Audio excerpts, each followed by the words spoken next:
আরে আরে, পান দিয়ে কি হবে? পান দিয়ে আমি একটা জিনিস বানাবো আর সেটাই আমি তোমাদের সাথে শেয়ার করব। এটা কিন্তু বাচ্চাদের জন্য খুব উপকারী একটি জিনিস। আমি এখানে গাছ পান নিয়েছি 3টা। তোমরা চাইলে দোকানে কিনা পানও নিতে পারো, কোনো ব্যাপার না। আমার কাছে অ্যাভেলেবেল ছিল গাছ পান, তাই আমি নিয়ে নিলাম। এদিকে দেখো, আমি এদিকে তাওয়া বসিয়ে দিয়েছি পুরো ফুল স্পিডে গরম করার জন্য। এটাকে তোমরা কি বলো আমি জানি না, আমি এটাকে তাওয়াই বলি। রুটি টুটি বানানোর জন্য এটা আমার কাছে বেস্ট অপশন। তো এখানে দেখো, আমি পান 3টেকে ভালো মতন ধুয়ে একদম শুকনা তাওয়ার উপরে দিয়ে দিলাম। এখন এটা ভালো মতন আমি কালো কালো করে সেঁকে নিব। আর এটা কিন্তু আমি একটা ওষুধ বানাচ্ছি। এটা হলো বাচ্চাদের জন্য, কাশির জন্য খুব ভালো, কফের জন্য খুব ভালো। এটা যেহেতু আমার মেয়ের এখন খুব পরিমাণ ঠান্ডা লেগেছে, তাই আমি ওকে এটা এখন বানিয়ে খাওয়াবো। আর আমি বানানোর আগে তোমাদের সাথেও শেয়ার করছি, যাতে তোমাদের বাচ্চাদেরও উপকার হয়। তো এদিকে দেখো, আমি যে দেখতেই পাচ্ছ পানগুলো কিন্তু এখানে অনেকটাই সেকে এসেছে। আমি পুরো মানে মচমচে কালো করে সেকে নিব। স্কিপ করবে না, খুব উপকারী একটা জিনিস আমি তোমাদের সাথে শেয়ার করছি। অবশ্যই তোমরাও তোমাদের বাচ্চাদের সাথে অ্যাপ্লাই করতে পারো, কিন্তু প্রথম প্রথম তো পরিমাণটা একটু কমই দিবে। দেখতেই পাচ্ছ পুরো ধোঁয়া উঠছে, এমনভাবে আমি তাওয়াটাকে গরম করেছি, হাই স্পিডে ছিল। তো এদিকে দেখো, পানটা কিন্তু অনেকটাই কালো কালো কালো কালো হয়ে যাচ্ছে। আমি এভাবে করেই পুরো পানটাকে সেঁকে নিব ভালো করে। তারপরে এখানে আমি একটা জিনিস অ্যাড করব। তো এদিকে আমি হাতে একটু গরম ছ্যাঁকা লাগছে বলে আমি এদিকে সেনিটা নিয়ে নিলাম। হাতাটা দিয়ে আমি একটু উল্টে পাল্টে নাড়িয়ে নিব ভালো করে, কিন্তু আমি প্রবলেম পাচ্ছি সেনিটা দিয়ে নাড়াতে, তাই আমি হাত দিয়েই আবার নাড়াবো এটাকে। স্কিপ একদম করবে না, পুরোটা দেখো, আশা করি ভালো লাগবে।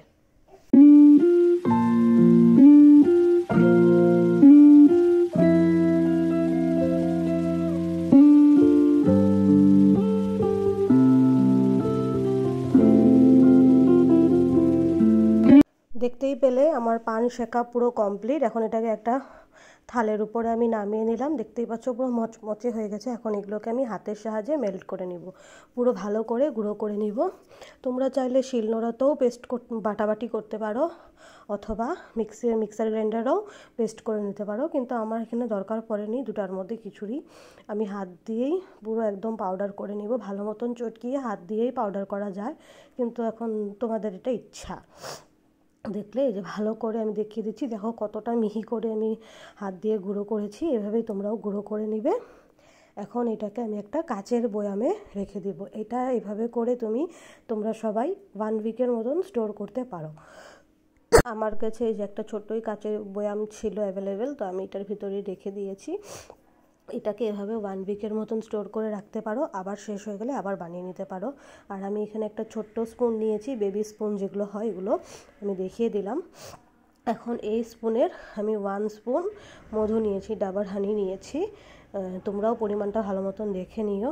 1 স্পুন মানে 1 চামচ হানি নিয়েছি, ডাবার হানি, মধু যেটাকে বলে। এই যে দেখিয়ে দিলাম আমি কোনটা নিয়েছি, এই যে আমি এটা নিয়েছি। তোমরাও কিন্তু এই ডাবারের মধুটাই ইউজ করবে, অন্য কোনো মধু ইউজ করবে না এতে। তারপরে আমি ওই যে গুঁড়ো করলাম পানটা, এই যে একটু নিলাম, মানে ধরো 1/2 চামচ বলতে পারো, বা 1/2 চামচেরও কম বলতে পারো। এখন নিয়ে এটাকে ভালো করে মধুর সাথে মিক্সড করে নেব।